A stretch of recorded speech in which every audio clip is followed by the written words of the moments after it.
Украина переиграла Россию в информационном пространстве. Об этом заявил президент Владимир Зеленский во время выступления в университетском сообществе Ирландии в пятницу 18 ноября.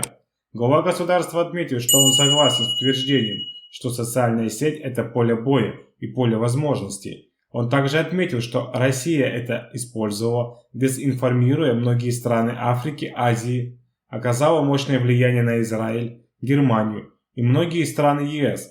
Российские каналы с дезинформацией работали даже в США. По его словам, правде всегда трудно бороться с ложью, однако на этом поле боя Украина тоже оказала себя мощной. Зеленский отметил, что в Украине понимали, необходимо пробиться сквозь эту информационную ложь, тогда сможем объединить весь мир. Президент также отметил, что Украина очень неплохо прошла этот путь, однако он еще не окончен. Он добавил, что у России на поле боя было больше оружия в начале полномасштабного вторжения, однако в информационном пространстве мы смогли их переиграть.